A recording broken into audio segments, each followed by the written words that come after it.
Olá pessoal, sejam muito bem-vindos ao meu canal. Thiago Serafim falando aqui, o host e o responsável por isso acontecer. Café na mão, porque hoje eu tenho um vídeo diferente por aqui. Esse vídeo vai tanto pro meu canal do YouTube quanto lá pro podcast Clube do LCA, no qual eu sou o host. E foi justamente o Clube do LCA que me trouxe esse conteúdo que eu vou trazer para vocês. Por quê? Primeiro que, se você ainda não segue o Clube do LCA lá no Instagram, vai lá, corre agora lá, sai desse vídeo. Aliás, não sai do vídeo, depois do vídeo você vai lá, digita lá naquela abinha de pesquisar Clube do LCA e começa a seguir desde já. O Clube do LCA é um hub de informações, tanto para pacientes, atletas, quanto para profissionais da prevenção ao retorno ao esporte. E também é um hub recentemente criado para reabilitação via online, através do Clube Rehab para pacientes e atletas do mundo inteiro, tá bom? Então não deixe de seguir o Clube do LCA. Recentemente, acho que há 1 ou 2 semanas, eu abri uma caixinha lá no clube para saber o que vocês gostariam que eu falasse no podcast Clube do LCA. E eu resolvi selecionar as 6 primeiras perguntas, 6 primeiros assuntos que vocês me deram como sugestões. E estou aqui para falar sobre isso. Não vou adentrar muito sobre isso, sobre cada pergunta hoje aqui. Talvez eu faça de fato algum podcast específico para cada uma delas em breve, tá bom? Mas hoje eu vou como se fosse aquele bate-papo um pouco mais rápido, aquele bate-papo face to face, para a gente conseguir já ir tirando algumas dúvidas mais rápidas. E claro que a dúvida de um pode ser também a dúvida do outro. Então isso é interessante para que a gente consiga informar mais pessoas por aqui. E sempre quando eu abrir caixinhas por lá, pessoal, respondam, interajam, porque em breve pode ser a sua caixinha por aqui, em breve pode ser a sua dúvida. E quanto mais a gente interagir, mais informações eu consigo trazer para vocês. E quanto mais a gente interagir, mais conteúdo tem aqui para vocês também, beleza? Eu vou começar com a pergunta do @LecCouto. Reforço muscular para equiparação do quadríceps. Vamos lá. O que a gente espera em relação a equilíbrio? Quando fala em equiparação, a gente fala em equilíbrio, né? Equilíbrio de força de quadríceps de uma perna com a outra. A gente espera que tenha 90% de simetria. Ou seja, ao final da reabilitação, a gente espera alcançar 90% de simetria de uma perna com a outra. Então, por exemplo, é só um exemplo, isso não é um teste de força, tá? Se na cadeira extensora, com a perna não operada, fazendo isso obviamente de forma unilateral, com a perna não operada, eu levanto 100 kg, eu espero que com a perna operada eu consiga levantar pelo menos 90 kg, ok? Isso é só um exemplo para a gente entender o que a gente espera de simetria de uma perna com a outra. Já falei sobre critérios objetivos para retorno ao esporte e alguns dos programas do Clube do LCA. Então, se você quer saber sobre isso, depois vai lá e procura. Então, o que acontece, né? Durante a reabilitação, a gente tem uma dificuldade grande de ganhar força. Aliás, não só do quadríceps, mas também de posteriores de coxa. Principalmente quando o enxerto vem do semitendíneo, do braço, né? Daqueles músculos posteriores de coxa. E a gente precisa buscar estratégias para melhorar isso, para conseguir equiparar ao máximo. Primeiro ponto importante, a gente precisa partir do princípio de que para igualar as forças, eu não posso enfraquecer a minha perna sadia, minha perna não operada. Eu preciso deixar minha perna operada igual à perna não operada, e não o contrário, ok? Então durante o tratamento, eu não posso parar de fortalecer a minha perna não operada. Outro ponto importante, como que eu gosto de fazer isso? Aumentando o volume com intensidade relativa. O que eu quero dizer com isso? Vou considerar aqui um paciente a partir do 3º mês, onde a gente já consegue fazer praticamente todos os exercícios com ele, tanto em cadeia cinética fechada quanto em cadeia cinética aberta. Então vamos considerar uma cadeira extensora. Se na academia o meu atleta consegue levantar na perna não operada 5 placas para 8 repetições, e na minha perna operada ele consegue para 8 repetições levantar uma placa, eu não posso fazer com que a minha perna operada levante uma placa só e faça o mesmo volume do outro lado com intensidade não relativa. O que quer dizer com intensidade não relativa? A gente vai estar subtreinando, a gente vai estar subestimando a intensidade do lado não operado. Então o lado não operado vai treinando com intensidade normal. O que eu vou buscar? Eu vou buscar a intensidade relativa, o mesmo número de repetições do que o lado não operado. E aí eu vou fazer o seguinte, eu gosto de aumentar o volume relativo. Então se na minha perna não operada eu faço 3 repetições para 80% da máxima, bom, a partir disso, se eu faço 3 séries, por exemplo, de 8 repetições para 80%, 90% da máxima, eu vou fazer isso também na minha perna operada. Porém, eu vou aumentar o volume. Eu vou fazer 5, às vezes 6 séries nesse paciente, no lado operado. Então eu faço geralmente, num volume semanal acumulado, algo em torno de 6 a 8 séries a mais do lado operado. E claro que isso vai reduzindo à medida que ele vai equiparando mais as forças, tá bom? É assim que eu gosto de fazer. Mantém a intensidade relativa para os dois lados, porém o volume maior do lado operado. Outras estratégias interessantes. Às vezes ele tem dor para fortalecer o lado operado. Treino por oclusão vascular, exercícios com predomínio excêntrico são estratégias que gosto de utilizar. Exercícios isométricos também, tá bom? São formas da gente conseguir modificar um pouco esses estímulos de treino, mas mantendo ainda uma intensidade muito boa. Segunda pergunta, a pergunta do Yuri Mesquita. Atletas de MMA que retornaram ao alto nível após a lesão. Yuri, cara, pela sua foto, acho que você é um atleta de MMA. Talvez você esteja em dúvidas se vai voltar ao esporte ou não. Cara, é altamente possível. Inclusive, né, antes de entrar aqui, por ser um esporte que eu não tenho muita vivência, já acompanhei um pouco o MMA, na época que os brasileiros davam show, né? O Spider, o Cigano, o próprio Zé Aldo, Vitor Belfort, Makida. Então tinha muitos brasileiros que atuavam, né, nesse esporte em um nível muito alto, e sábado à noite era o momento de assistir a luta deles. Mas não acompanho tanto. Mas eu fiz uma busca e rapidamente encontrei alguns atletas, inclusive um que eu não sabia, não esperava, que já tiveram lesões de LCA. Tá aqui no site, ó, vedicmma.com. 5 atletas que já romperam o LCA. Dominic Cruz, já ouvi falar desse atleta e parece que é uma das lesões mais famosas do esporte. Gegard Mousasi, não conheço. Aí um atleta agora que me surpreendeu, Conor McGregor, teve uma lesão em 2013 e a gente não precisa nem falar quem é. George St. Pierre, outro atleta, e uma atleta do sexo feminino, Ronda Rousey. Então a gente tem sim atletas que voltam ao alto nível. Claro que estou falando de o mais alto nível do esporte, mas é totalmente viável desde que faça uma reabilitação bem feita.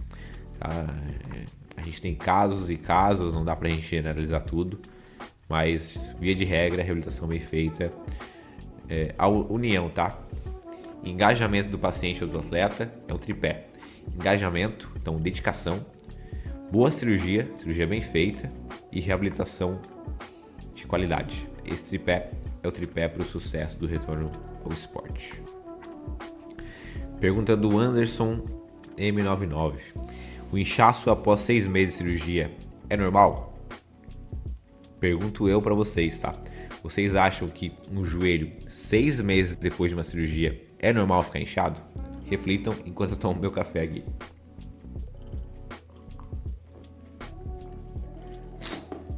Claro que não, gente. Sim, tem alguma coisa. Geralmente as perguntas que vêm são referentes a si mesmo, né? Então provavelmente o Anderson aqui, ele passou por uma cirurgia e ele tá com essa dúvida porque o joelho dele tá inchado 6 meses depois da cirurgia. Não é normal, cara. Tem alguma coisa errada. Sua habilitação talvez tenha avançado em fases, talvez... tô supondo algumas coisas aqui, tá? Talvez você esteja fazendo coisas que não deveria ainda. Talvez você não esteja com uma boa ativação de quadríceps. Precisa ver. Precisa avaliar os critérios para que entenda em que fase que você está, para a partir disso você conseguir evoluir. O tempo, gente, não é o principal fator que faz a gente evoluir na reabilitação de LCA, mas sim a gente avançando nas questões relacionadas à mobilidade, nas questões relacionadas à força, ativação muscular e controle neuromuscular.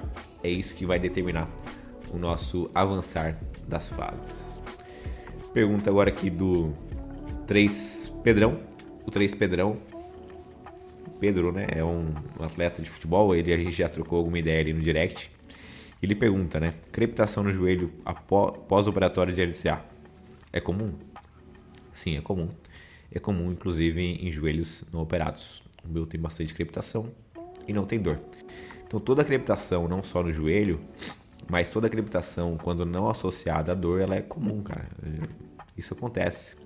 E o fato de que, antes da cirurgia eu não tinha isso, agora eu tenho.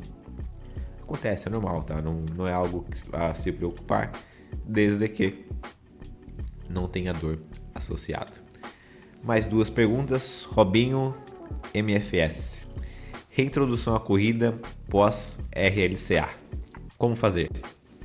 Vamos lá, vou falar o que eu já vi na literatura sobre, e a partir disso eu montei os meus protocolos de retorno à corrida.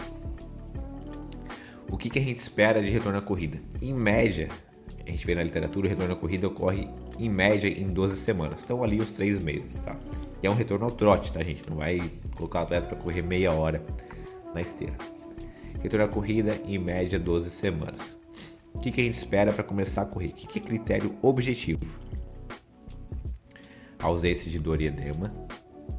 Então, por exemplo, o Anderson ali que perguntou se ele está correndo, a gente tem que rever se realmente deveria. Ausência de dor e edema, boa amplitude de movimento, principalmente extensão do joelho, tá? Extensão completa, boa ativação de quadríceps, sem claudicação, sem andar e caminhar com aquele andar que manca, sabe? Claudicação é mancar, sem mancar, e simetria de força de uma perna com a outra de pelo menos 60% a 70%. Pelo menos isso, principalmente de quadríceps. Como que avaliei isso? Terceiro mês ali, eu costumo avaliar através da dinamometria, sem gerar tanto estresse, uma contração isométrica. A gente tem aqui e segue na clínica esses critérios. Ok, tem os critérios. Cheguei nos critérios, mas não treinei nada de exercício propulsivo, exercício de frenagem, desaceleração, e vou colocar ele direto na corrida. É muito interessante. Então é interessante que também antes disso já vá treinando o paciente, o atleta, para começar a correr. Exercícios de propulsão, exercícios de desaceleração e alguns exercícios mais, uma pliometria bem leve, só para ele ir readaptando. Tá bom? Isso é importante. Próxima pergunta, acho que é a última.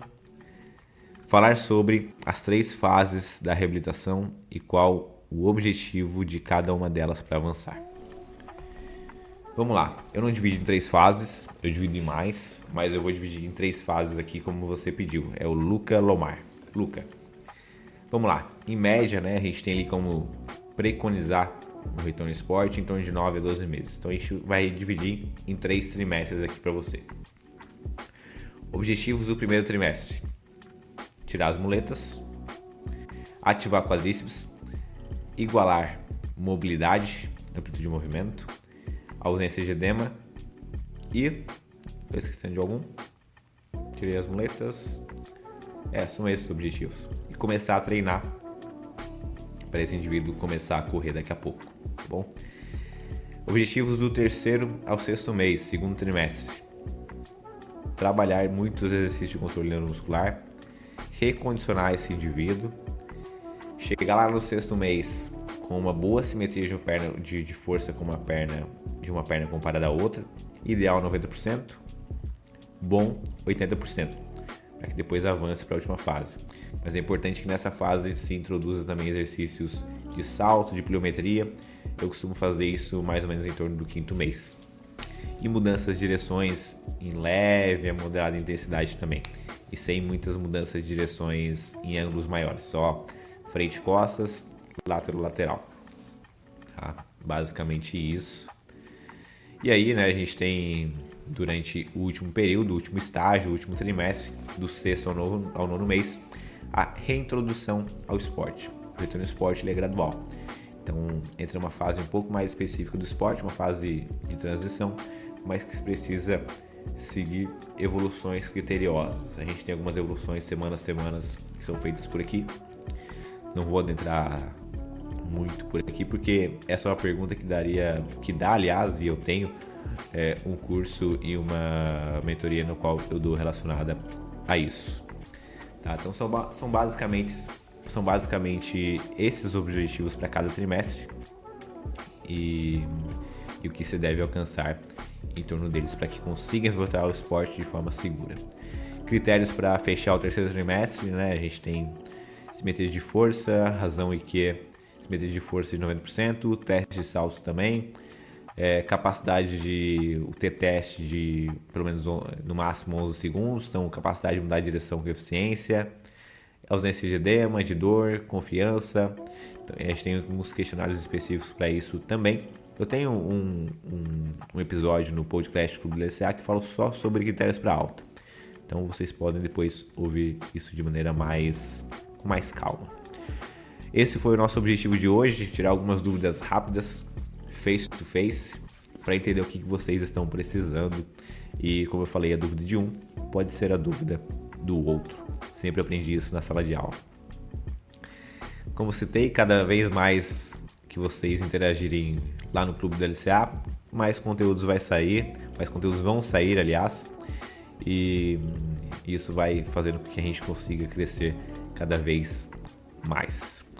Dentro do que eu citei aqui, não esqueçam de seguir o Clube do LCA, não esqueçam de que lá é uma hub onde a gente tem informações para profissionais, informações para pacientes e atletas.